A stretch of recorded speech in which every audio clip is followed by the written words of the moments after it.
semua yang diberikan Allah itu pasti yang terbaik. Baik. Pasti. Jadi itu melecehkan Allah kalau ada yang bilang ya Allah berikan yang terbaik gitu loh kan Gusti Allah selama ini gak duwe yang terbaik ta gitu loh. Itu melecehkan Gusti Allah. Yang bisa kita lakukan masalahnya adalah apakah kita bisa menerima ikhlas dengan takdir yang diberikan Allah gitu kan. Itu loh masalahnya. Kalau yang berikan Allah itu semua terbaik. Mbok kira sing diwehi Gusti Allah gak terbaik keliru ta. Apa yang terbaik itu yang menurut kehendak kita kan enggak? Kan Allah tuh memberi bukan yang sesuai kita inginkan tapi yang kita butuhkan gitu loh. Benar.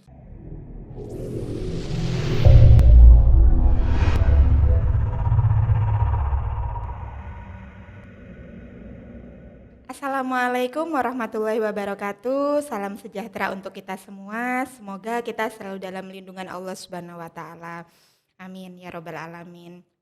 Selamat datang di channel YouTube IAIDA, Institut Agama Islam Darussalam Blok Agung, Banyuwangi. Pada podcast kali ini, podcastnya FTK, Fakultas Tarbiyah dan Keguruan, FTK Unlimited Knowledge. Jangan lupa selalu like dan subscribe. Baiklah, pada kesempatan hari ini kita kedatangan seseorang yang inspiratif dan inovatif. Beliau juga sangat cantik sekali. Beliau adalah salah satu cucu dari almarhum Kiai Haji Muhtar Syafaat Abdul Ghafur dan beliau akrab dan sering dipanggil Ningni atau Ndokni. Saat ini beliau menjabat sebagai Ketua Komisi 9 DPR RI dari fraksi PKB Dapil Jatim 3. Mari kita sambut Dr. Nihayatullah Firoh MA. Assalamualaikum. Waalaikumsalam. Kalau Neng nih malah nggak akrab Mbak. Biasanya malah Nduk nih kalau yang mau akrab. Oh gitu. Tapi kalau iya. Padahal dan sudah tidak cantik Mbak. Sudah kumus-kumus seharian sudah bergerak. Sudah nggak cantik padahal ini. Tetap cantik dong Neng. Iya Bu Anis. Gimana Bu Iman? Iya. Selamat datang Neng nih. Terima kasih sudah having me, sudah di-invite ke sini. Terima kasih. Iya, gimana kabarnya Neng hari ini? Baik. Trying to balance all the activities lah. Oke, iya. Jadi Neng ini selain sebagai Ketua Komisi 9 DPR RI, beliau sekarang juga sebagai dosen di Institut Agama Islam Darussalam Blok Agung. Oke, sesuai dengan tema kita hari ini ya Neng, mengenal lebih dekat Neng ini politisi yang akademisi. Waduh. Politisi yang Waduh. akademisi ya. Saya jadi langsung ingat disertasi. Iya, dulu S3-nya di UGM ya Neng ya? Ya, saya kebetulan di ICRS, Indonesian Consortium for Religious Studies. Itu adalah konsorsium dari 3 universitas, yaitu Islamic University, Kristen University, sama Secular University. Jadi UGM, UIN Sunan Kalijaga, sama Universitas Kristen Duta Wacana. Cuman secara administrasinya ikut di UGM. Oke. Beliau menempuh program doktoral di UGM dan sebelumnya magisternya di Universitas Hawaii. Di University of Hawaii at Yes. Manoa, ya. Oke. Sungguh inovatif sekali ya. Nah, kalau kita ngomongin politik nih Neng ya, nggak akan pernah ada habisnya. Nah, di sini kami pengen tahu bagaimana sih perjalanan seorang Neng ini yang awal mulanya meniti pendidikan di pesantren hingga sekarang bisa menjabat anggota DPR itu kan butuh proses yang panjang. Nah, mungkin bisa diceritakan Neng. Everyday is politik actually. Kalau dalam menurut orang-orang ada beberapa buku yang juga yang menarik itu kan bilangnya everyday is politik. Jadi politik itu kebetulan saya di politik praktis. Iya. Kalau politik sebenarnya semua orang berpolitik ya. Karena kita sekarang mau kuliah nyuci baju dulu atau sebelum kuliah makan dulu atau kita ini mau ngambil dosen menjadi dosen pure yang akademisi atau di struktural itu juga politik. Jadi sebenarnya everyday is politik, tapi kebetulan saya di politik praktis. Basically saya memang di akademisi saya aktif di NGO. Di NGO, di LSM, mulai LSM tingkat lokal sampai di internasional. Saya dulu adalah oposisi di politik, Saya selalu nyinyir di politik, jadi beberapa teman yang waktu itu jadi anggota DPR itu termasuk orang yang paling sering saya nyinyiri dan pinter dia, jadi daripada kamu nyinyir kamu harus masuk begitu. Nah, saya di international NGO ada di sempat punyanya Kanada, punya Australia, ada punya Amerika, terakhir punya Kanada ya. Itu beberapa kali saya harus terjun, salah satunya adalah untuk pemberdayaan perempuan politisi di beberapa daerah. Nah, salah satu itu titik balik saya yang luar biasa.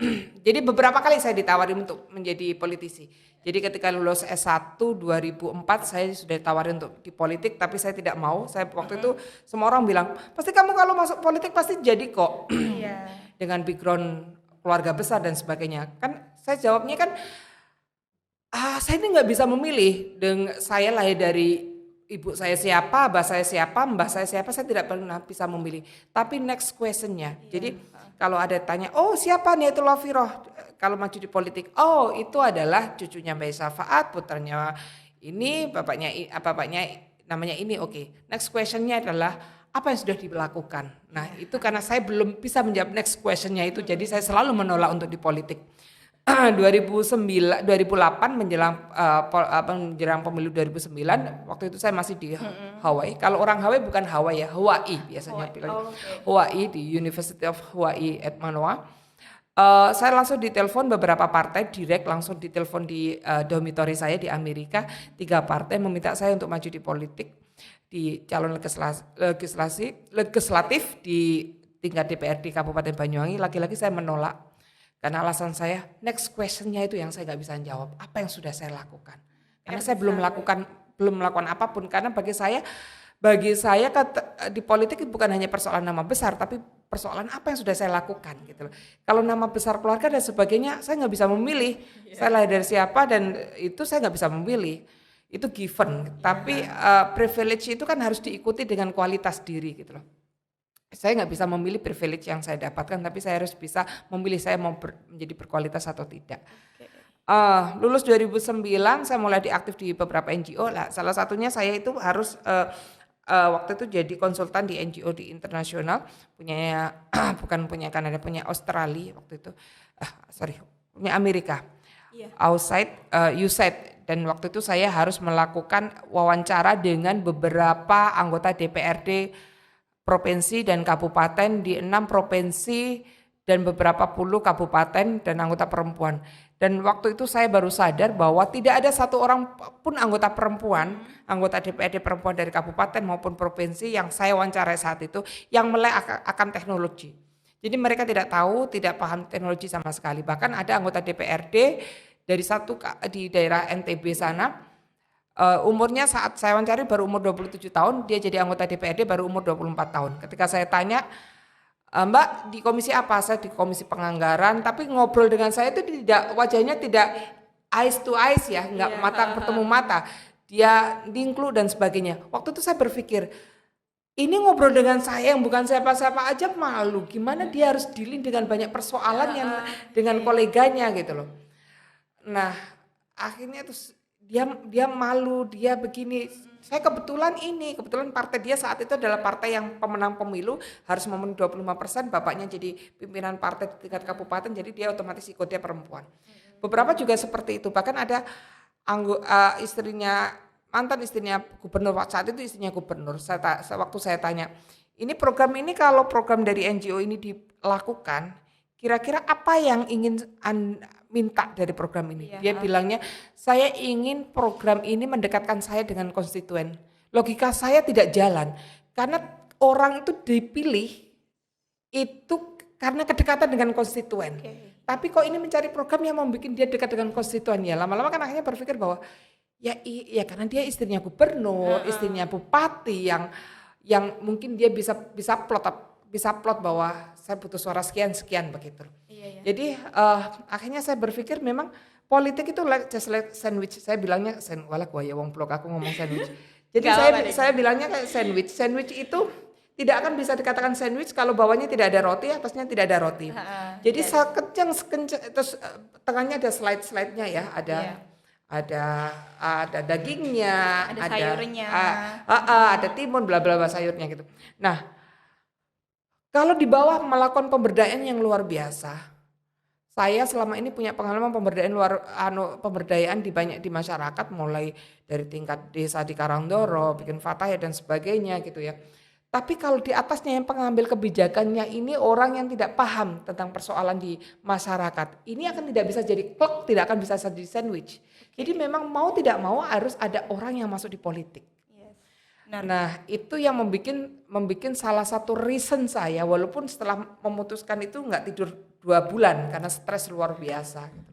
Ya mau tidak mau akhirnya ya mau tidak mau harus ada ini, dan itu alasan pertama. Alasan kedua, pengalaman perempuan itu tidak bisa diwakilkan kepada orang lain, kepada laki-laki. Pengalaman melahirkan, pengalaman menyusui itu adalah pengalaman yang sangat spesial yang itu hanya dimiliki oleh perempuan. Oleh sebab itu yang tahu kebutuhan real, kayak contoh kebutuhan real bahwa kita ini kalau di public spare kayak di mall itu membutuhkan ruang laktasi. Itu yang tahu siapa? Yang tahu perempuan. Iya, benar. Bahwa kita ini membutuhkan support untuk PLKB secara gratis. Karena yang tahu perempuan. Karena apa? Karena yang namanya kayak KB dan sebagainya itu kalau dalam list rumah tangga tentang kesehatan reproduksi itu bagian yang paling bawah. Bagian yang paling atas tuh bayar sekolah anak, bayar apa listrik, bayar apa. Untuk kesehatan reproduksi itu paling bawah gitu loh. Nah ini kalau nggak disupport oleh negara ini bisa ini. Jadi itu alasan kedua, bagaimana harus ada pengalaman perempuan masuk di situ. Itu alasan kedua. Yang finally ya akhirnya di politik. Oke, sungguh inspiratif sekali. Nah, dari tadi kita bahas ngomongin masalah perempuan ya, Ning ya. Menurut Ning nih, kenapa sih perempuan itu harus punya pendidikan yang tinggi gitu, Ning? Kalau kita melihat bagaimana sebenarnya pertama kan kalau dalam hadis kan al-ummul madrasah ula, perempuan itu adalah madrasah pertama, itu yang pertama. Yang kedua memang kalau kita melihat dari penelitian-penelitian yang ada itu kan kecerdasan anak itu diwariskan bukan dari laki-laki, bukan dari bapak, tapi dari perempuan. Oke. Kecerdasan tuh kalau mau pengen, makanya kalau laki-laki itu kalau pengen punya anak pintar jangan nikahi orang cantik, nikahi orang pintar. Nikahi orang pintar atau nikahi orang bodoh yang kalian siap untuk pintar bersama. Ya, gitu. Bukan membuat pintar, tapi pintar bersama. Iya. Grow up together gitu. Yes. Nah, jadi kenapa harus ini? Saya kebetulan kan lulus aliyah terus menikah. Ya. Saya generasi yang menikahnya awal, yang umur 18 tahun menikah gitu loh. Salah satu alasan saya waktu itu kuliah S1 itu adalah at the time itu saya tidak mau ke left behind dari pasangan saya gitu loh. Jadi saya tidak mau left behind dari pasangan saya. Pasangan saya udah S2 waktu itu ya, terus saya masih lulus aliyah gitu, saya nggak mau left behind. Yang kedua saya ingin mengajarkan ke anak-anak saya bahwa ini loh, mamanya walaupun sudah sampai tua tetap sekolah. Dan yang ketiga saya tidak ingin anak-anak saya nanti malu punya mama bodoh. Karena sebenarnya kan yang mostly dekat sama anak itu kan ya mulai dari kandungan apa-apa itu adalah ibu. Jadi yang dilihat itu adalah ibu. Jadi dan kalau kita dalam hadis itu kan iya ajari anakmu sesuai dengan masanya. Mungkin pada masa saya lulus aliyah cukup, tapi pada masa anak saya nanti tidak cukup mungkin. Nah, itu yang saya juga harus pikirannya juga harus sama dengan bagaimana membayangkan ketika masa itu. Jadi dan perempuan itu kan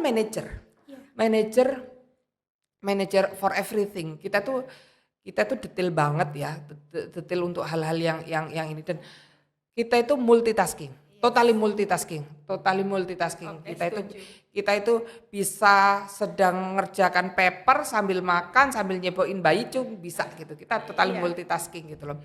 Nah, itu yang menjadikan kita itu memang harus cerdas. Karena apa? Karena satu dengan kalau nggak cerdas kita nggak akan mungkin bisa menghandle banyak hal. Nggak ada banyak hal. Yang kedua adalah bergain position kita. Bergain position kita ini kan tidak bisa siapa sih yang bisa menopang kita selain diri kita sendiri? Ya. Siapa sih yang bisa menopang, yang bisa memberikan kebahagiaan kita selain kita sendiri? Siapa sih yang bisa mencerdaskan kita selain diri kita sendiri? Toh kita sebenarnya juga manusia, bahwa salah satu wujud syukur kita adalah memaksimalkan kemampuan diri kita.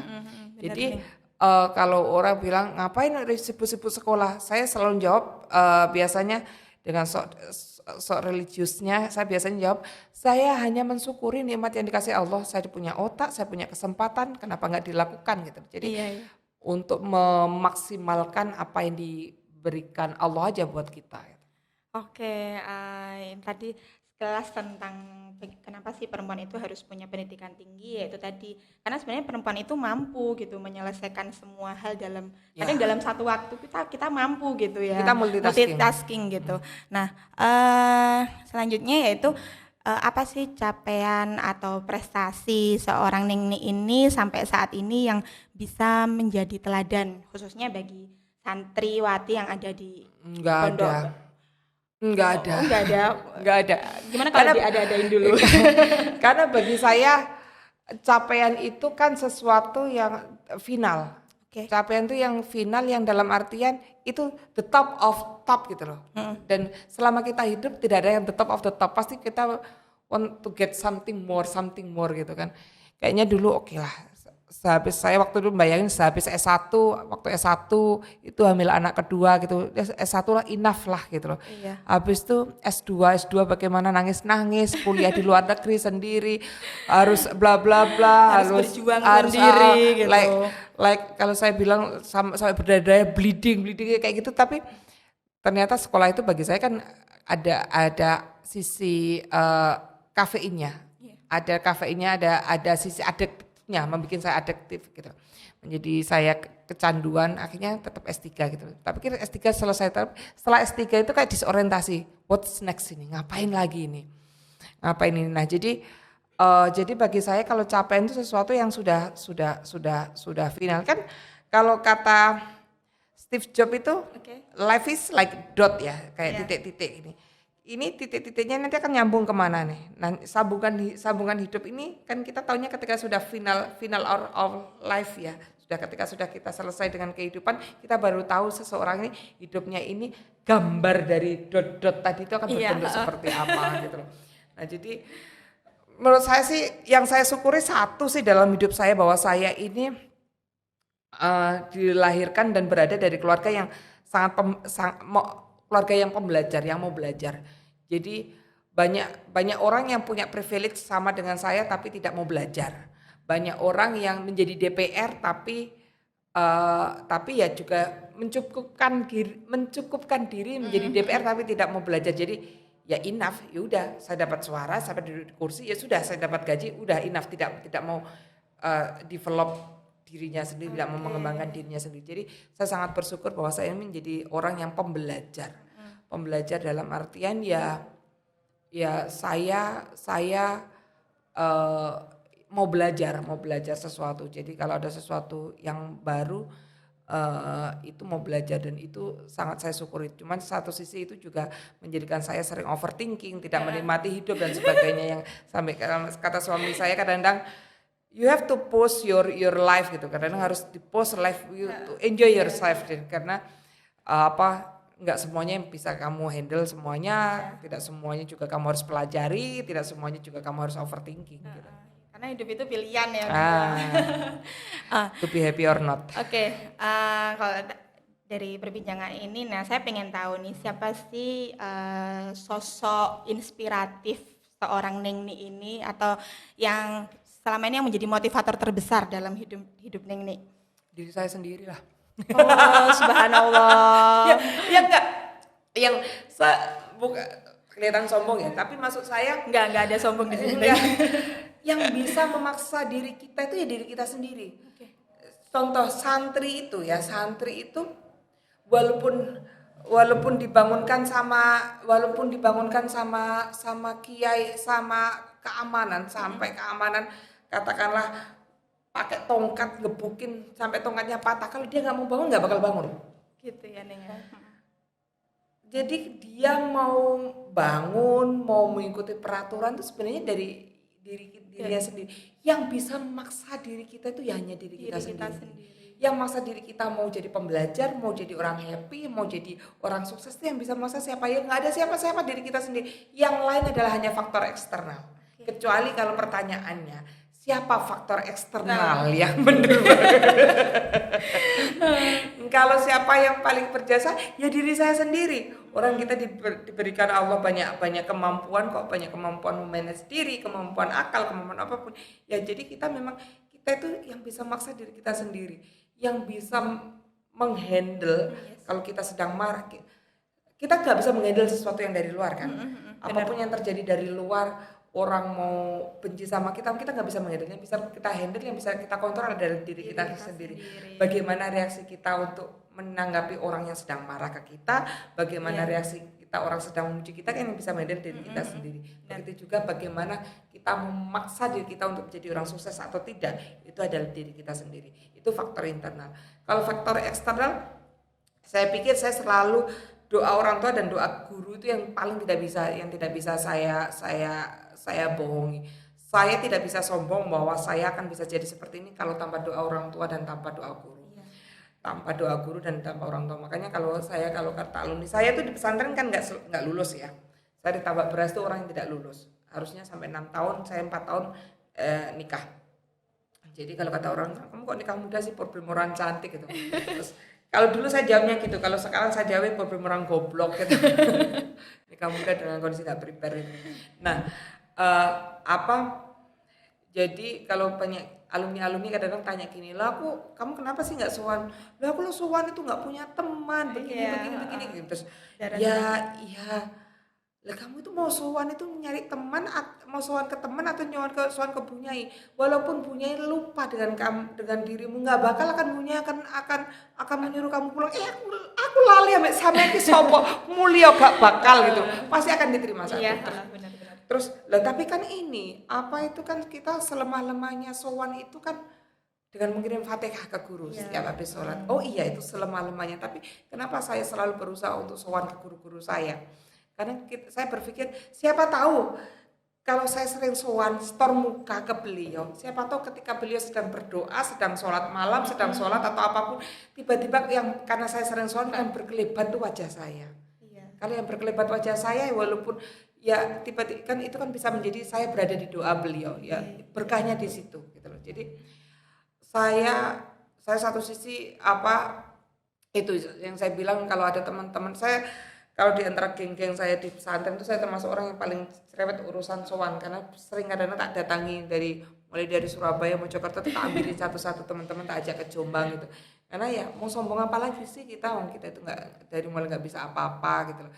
Kalau bahasanya ibu saya itu mondok 4 tahun tapi hasil dari pondok saya kasihkan selama 45 tahun sampai sekarang nggak habis gitu.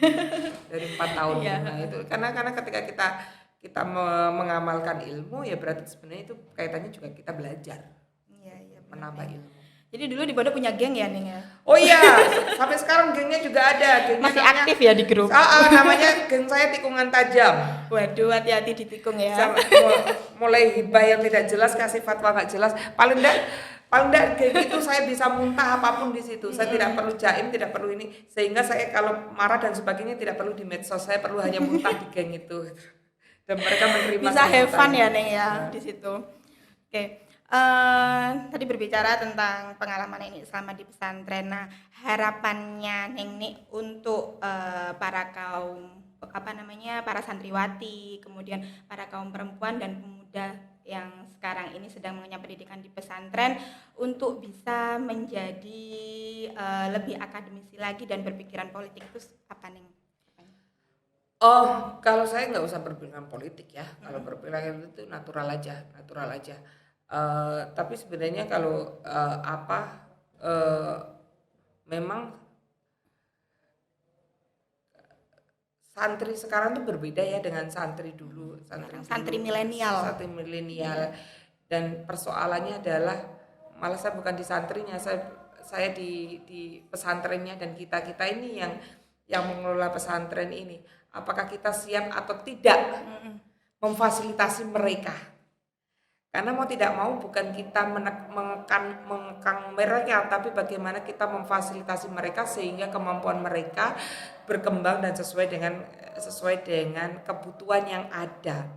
Nah, jadi dari situ baru kelihatan apa sih yang bisa kita butuhkan sekarang gitu. Sebenarnya apa sih hal-hal yang menjadi pengalaman ini selama menjadi politisi dan akademisi? Hal-hal yang menarik. Bagi saya itu menjadi akademisi itu me time. Jadi saya itu ketika nulis disertasi itu benar-benar totally me time saya. Walaupun sebenarnya banyak orang yang skeptis dengan saya, dalam artian mereka selalu berpikir bahwa bisa jadi saya pakai ghostwriter. Iya. Saya beberapa kali ditanya sama teman-teman politisi juga ditanya bahwa kamu ghostwriternya berapa harganya gitu kan. Kamu berapa harganya? Saya waktu itu deg gitu kan, rasanya kayak terkoyak karena Tiba-tiba kayak sambar petir. bagi saya kan menjadi dokter itu kayak apa ya? Kayak batu bata yang saya tatap kecil satu-satu sampai ke atas kan yang nantinya akan jadi sebuah rumah, dan itu kan itu impian saya. Jadi saya tidak akan bisa memberikan itu ke orang lain. Pernah suatu saat saya tuh minta tolong adik saya Zulfi aja untuk wawancara ke salah satu narasumber saya. Waktu itu saya berpikir, loh, pertanyaan ini kok nggak dikejar ya sama Zulfi ya? Harusnya pertanyaan ini dikejar. Itu pun padahal cuma satu narasumber ya. Akhirnya saya harus mengulangi lagi. Betapa saya untuk urusan akademik saya itu nggak bisa trust ke orang lainnya. Memang saya harus lakukan sendiri, apalagi dengan nulis disertasi. Jadi memang untuk saya itu sangat idealis dengan soal akademik. Makanya kalau saya ngajar mahasiswa ya saya merasa bahwa saya dulu kuliah juga tidak mudah, serius. Terus kalau mahasiswa ngomong sibuk jangan di depan saya pasti jauh lebih sibuk daripada kalian. Dan saya kuliah dalam posisi sudah punya anak, apalagi S1 saya sudah bawa kafin kecil itu masuk ke kelas itu biasa waktu kuliah S1. Waktu S3 bawa Mirza, waktu itu kecil saya bawa ke Mirza, bawa masuk sampai dia tidur di atas dan sebagainya, jadi biasa. Nah, jadi bagi saya itu kuliah dalam posisi yang serius. Jadi ketika orang berpikir bahwa saya ada ghostwriter itu ya mengoyak ya. Saya juga cerita ke profesor saya, Prof. Nur Haidi, Prof. Hedi Syahimsa sama Prof. Ruhaini, bahwa ada yang bilang bahwa saya ini pakai ghostwriter. Gitu. Ya kalau pakai ghostwriter saya tanya detail pasti nggak paham ini gitu bilang gitu. Nah, benar. Jadi ketika saya itu kalau di politik berbeda dengan akademisi. Kalau akademisi itu benar-benar totally kalau kita mau sukses depend on us. Tergantung benar-benar kita sendiri. Kita kalau mau sukses ya kalau kita mau selesai dokter ya kita harus baca buku, ya kita harus menulis, tidak bergantung dengan orang lain. Kalau di politik kita mau sukses kita masih bergantung dengan banyak orang. Kita mau terpilih lagi berarti kita harus tergantung dengan banyak orang yang bantu kita, yang mensupport kita, yang memilih kita. Kalau kita di politik mau jadi ini naik lagi ke posisi tertentu, ya berarti kan kita harus di kubu mana, harus langkah politik kita tepat atau tidak. Terus kita itu lagi sedang harus langkah kita yang kita ambil seperti apa, itu berhubungan dengan orang lain. Jadi kalau di politik itu memang benar-benar saya melihat me time. Makanya ketika saya nulis disertasi itu kan posisinya kurang 20% saya nulis waktu jadi DPR itu, habis itu saya cuti. Saya itu 1 tahun full nulis disertasi itu tidak tidur malam. Karena saya itu night person, otak saya itu on di atas jam 10 malam. Dari dulu, karena mungkin kebiasaan mulai S1, jadi nunggu bayi-bayi anak-anak itu tidur baru ngerjain tugas. Dan itu terjadi sampai saya kuliah. Jadi biasanya itu saya berangkat ke kantor tuh jam 9 pagi. Nanti ke kantor, kalau udah di kantor nggak pegang disertasi sama sekali, udah rapat, baca undang-undang, serapat sampai nanti habis pulang mandi, sholat, nanti habis itu jam 9, jam 10 malam buka laptop, buka komputer lagi, nulis disertasi sampai subuh. Setelah subuh baru tidur berarti jam 5 ya, 5, 6, 7, 8, 9, 4 jam 9 bangun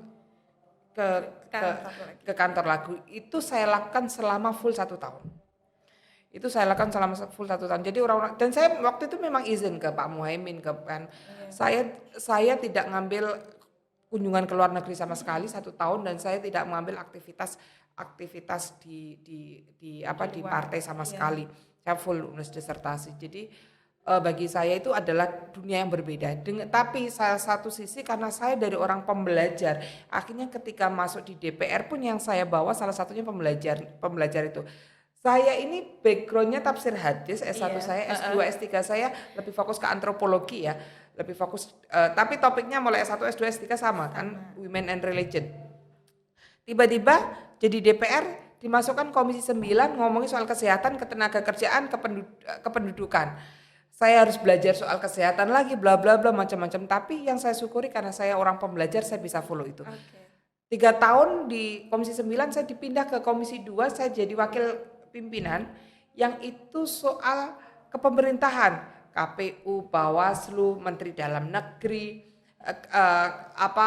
kesekjenan, lalu soal ATR BPN yang itu saya harus belajar lagi 1 bulan. Biasanya kalau saya dipindah kayak gitu 1 bulan 2 bulan tuh isinya saya belajar, dan itu staf saya juga belajar. Saya belajar istilah, saya belajar ini, belajar lagi. Nah habis itu kalau sekarang kan 2019 saya di wakil pimpinan Komisi 9, jadi udah mengulang. Jadi kalau ada orang tanya, Bu Nini dulu sekolah di kesehatan masyarakatnya di mana? Di kampus mana? Kampus gitu. mana? Saya jurusan tafsir hadis, saya bilang gitu. Tapi kok bisa ngomongin vaksin, ngomong ini? Ya mau tidak mau karena kita harus belajar ini. Nah itu yang salah satu saya syukuri bahwa karena background saya akademisi, jadi ketika saya bawa ke politik, saya bisa cepat beradaptasi untuk bisa belajar banyak hal. Dan itu yang tidak banyak dimiliki oleh banyak politisi. Politisi biasanya fokus sama dia backgroundnya di satu titik gitu. Backgroundnya mungkin di pesantren, dia maunya di Komisi 8 saja. Kalau backgroundnya di pertanian, dia maunya Komisi 4 saja, tidak mau berpindah-pindah. Kalau saya dimanapun, fokus saya kan soal isu perempuan ya. Jadi dimanapun komisinya pasti cross cutting dengan isu perempuan, pasti gitu. Jadi dimanapun oke. Oke ya. Nih terus pesan nih untuk mahasiswa ya Ida kan sekarang ini selain jadi anggota Komisi 9 juga dosen kan di sini. Nah, pesannya untuk mahasiswa dan santri Blok Agung itu apa nih? Menurut saya satu sih jangan terlalu excuse diri ya. Harus mempush diri sendiri lagi, karena yang bisa memaksa diri kita ya hanya diri kita sendiri. Jadi harus push, jangan terlalu banyak excuse bahwa nggak melakukan ini karena saya ini, nggak melakukan ini karena, jangan mengexcuse diri sendiri karena ini mumpung muda. Ini di pesantren ini apapun bisa dilakukan. Jadi pelajari apapun yang ada. Toh kalau salah belajar tidak akan ada ruginya di pesantren gitu loh. Belajar pun mau suaranya jelek, masuklah ke kegiatan untuk qiraah. Kalau mau ini sudah masuklah, seluruh bidang masuklah, di mana yang kamu nanti enjoy, pasti di situ akan ada jalannya di situ. Masuki aja. Wong ini memang Kawacandra di muka pesantren itu. Jadi ya maksimalkan kemampuan diri. Ini waktunya belajar, nggak usah terlalu memanjakan diri gitu loh. Jangan terlalu memanjakan diri. Mumpung masih muda ya nih. Belum waktunya untuk memanjakan diri, belum waktunya memanjakan diri. Sudah waktunya untuk push kemampuan diri. Kurangin apa anak coba ya? Iya, jangan sampai terlena lah ya intinya deh. Eman mubadir. Kalau dan disiplin sih sebenarnya. Kalau saya mondokkan anak, kadang-kadang anak saya mondok, yang aku pesanin ke kalian tuh pokoknya mondok itu hanya disiplin. Kalau belajar ngaji, belajar ini di rumah juga bisa, tapi disiplin itu yang harus di pondok. Kalau di rumah nggak bisa disiplin pasti gitu. Karena disiplin itu pasti akan ketariknya kemana-mana. Karena memang mahasiswa Blok Agung ini kan selain jadi mahasiswa juga jadi santri, makanya julukannya Mahasantri gitu. Yang super sibuk gitu nih. Super sibuk. Tapi kalau mereka ngomong sibuk depan saya tak ketawain. Saya lebih sibuk daripada kalian. Saya lebih sibuk daripada kalian karena lebih banyak pekerjaannya ya. Nah, terakhir nih kalau boleh dibilang ini kan super sibuk tadi ya. Nah, bagaimana sih nih cara memanage waktu antara keluarga dan pekerjaan supaya keduanya itu seimbang? Saya juga pernah gagal Mbak.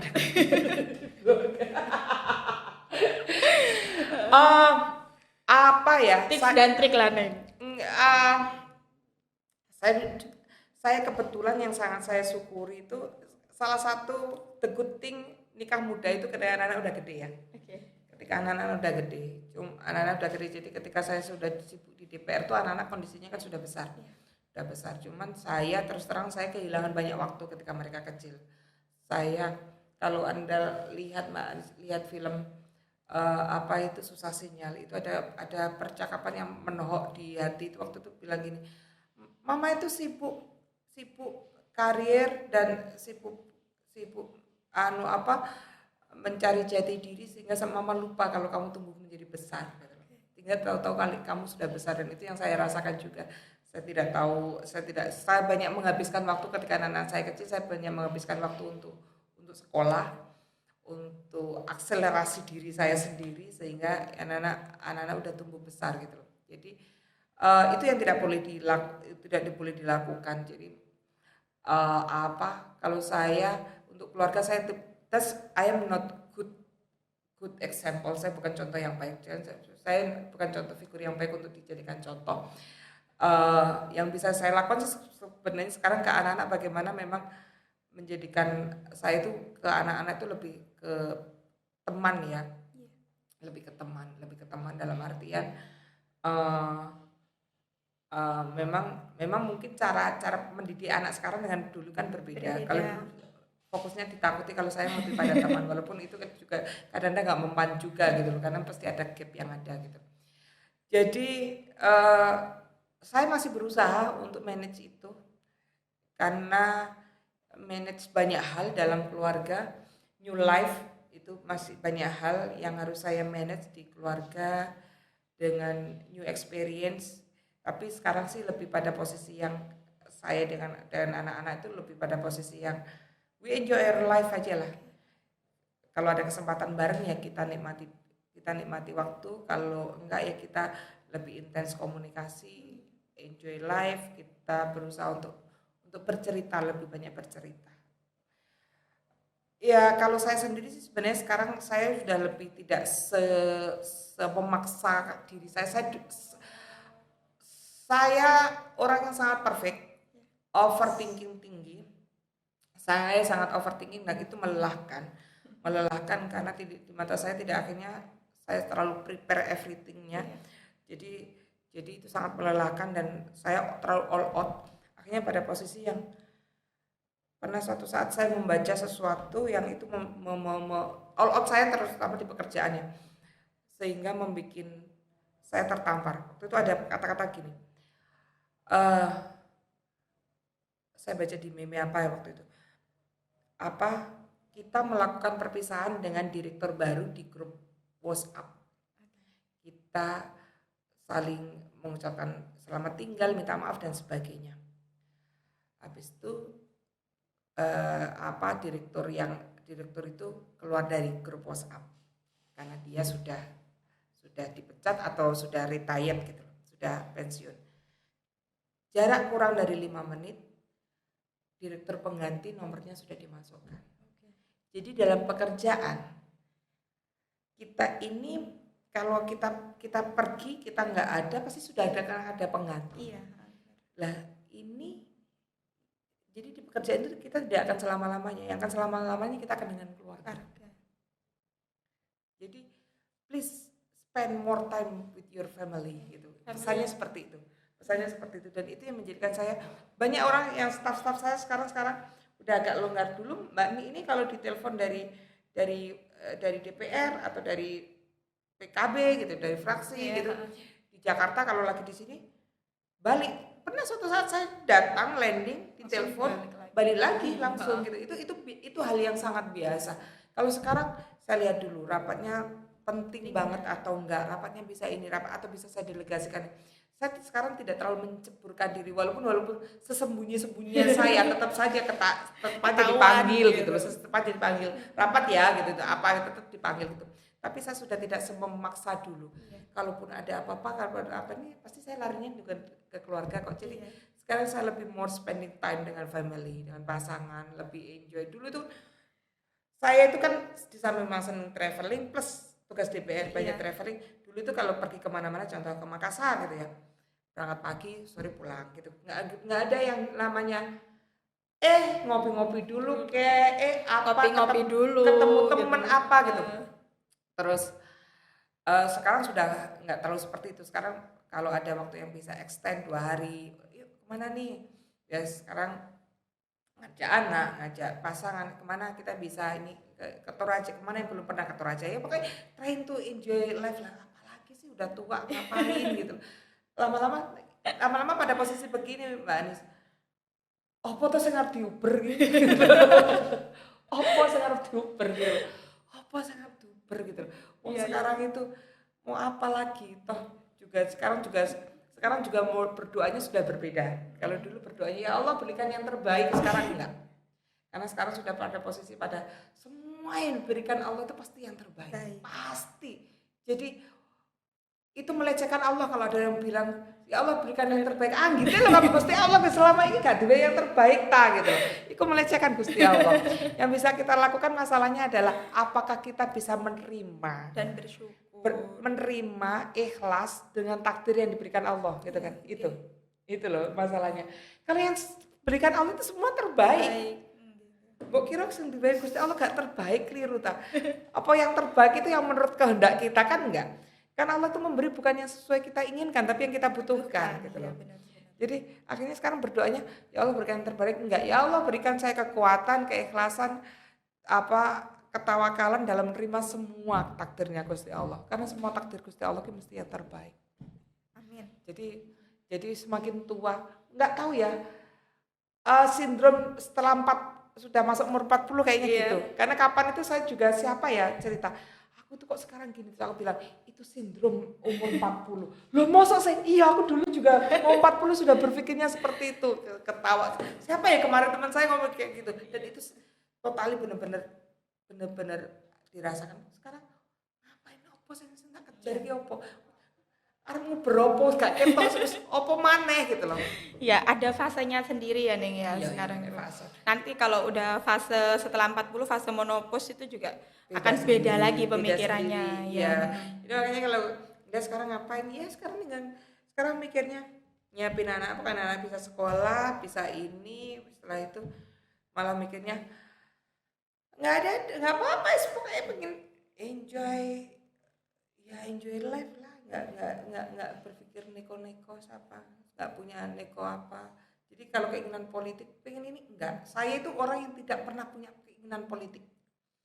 Jadi pasti kata orang-orang pengen jadi ini enggak, saya tuh nggak pernah minta kepimpinan saya untuk menjadi sesuatu. Karena bagi saya karena saya di politik itu saya tahu politik itu sangat elastis. Untuk jadi sesuatu itu harus banyak orang dan sebagainya.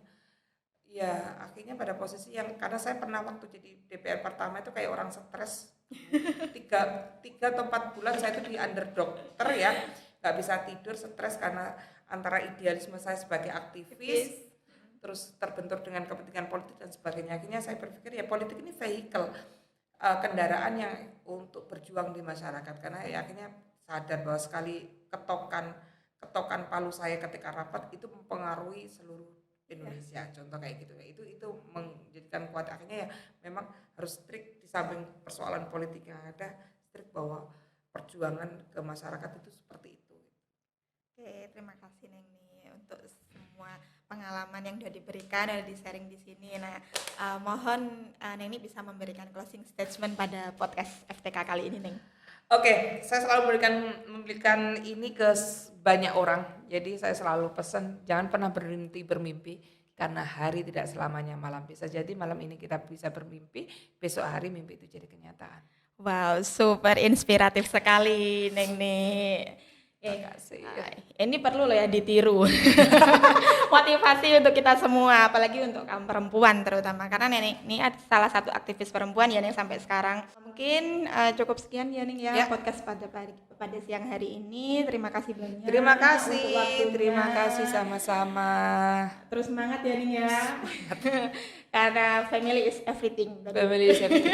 Happiness and family is two kind of the coin cannot be separated. Oke. Baiklah, untuk para setia pendengar podcast FTK di channel YouTube Ya Ida, mungkin cukup sekian podcast pada hari ini. Terima kasih banyak dan kurang lebihnya mohon maaf. Terima kasih juga untuk Neng ini atas waktunya. Sama-sama. Wallahumma fiq ila aqwamit thoriq. Wassalamualaikum warahmatullahi wabarakatuh. Sampai jumpa.